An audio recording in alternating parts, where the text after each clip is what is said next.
Hello friends, welcome to Telugu law students. TG law set PG LCET కి సంబంధించిన result అనేది ఈ రోజు రావడం జరిగింది.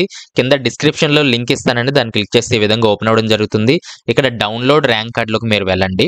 ఇక్కడ law set hall ticket number అలాగే డేట్ ఆఫ్ బర్త్ కేర్ఫుల్ గా ఎంటర్ చేసి వ్యూ ర్యాంక్ కార్డ్ మీద మీరు క్లిక్ చేసినట్లయితే ఈ విధంగా మీకు ఓపెన్ అవ్వడం జరుగుతుంది. ఇక్కడ మనం కింద ఇక్కడ నోట్ లో మనం చూసినట్లయితే క్వాలిఫైయింగ్ మార్క్స్ వచ్చేసి 42 మార్క్స్ రావాల్సి ఉంటుంది. There is no minimum qualifying marks for SC ST candidates. కాబట్టి ఎస్సీ ఎస్టీ క్యాండిడేట్స్ కి ఎన్ని మార్క్స్ వచ్చినా సరే వాళ్ళు క్వాలిఫైడ్ అవుతారు. రిమైనింగ్ కేటగిరీస్ అన్ని కూడా 42 మార్క్స్ అయితే రావాల్సి ఉంటుంది.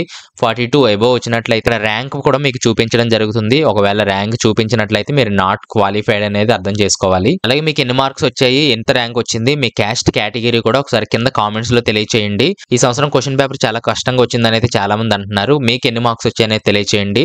అలాగే నెక్స్ట్ ప్రాసెస్ ఏంటి, కౌన్సిలింగ్ ఎప్పుడు జరుగుతుంది, ఏమేమి డాక్యుమెంట్స్ ప్రిపేర్ చేసుకోవాలి, వీటన్నిటికి సంబంధించి నెక్స్ట్ వీడియోలో మనం మాట్లాడుకుందాము. ఏదైనా కామెంట్స్ ఉన్నట్లయితే కింద కామెంట్స్ లో తెలియచేయండి. నాతో డైరెక్ట్ గా మాట్లాడాలనుకుంటే కాల్ మీ 4 యాప్ లో నుంచి నిమిషానికి 3 రూపీస్ చార్జ్ చేయడం జరుగుతుంది. అక్కడ నుంచి మీ డౌట్స్ అన్ని క్లారిఫై చేసుకోవచ్చు నాతో డైరెక్ట్ గా మాట్లాడి. అలాగే ఈ ర్యాంక్ కార్డ్ అనేది మీరు డౌన్లోడ్ చేసి పెట్టుకోండి. కౌన్సిలింగ్ ప్రాసెస్ లో ర్యాంక్ కార్డ్ కూడా అడగడం జరుగుతుంది. వీడియోలో మళ్ళీ కలుద్దాం. Thanks for watching.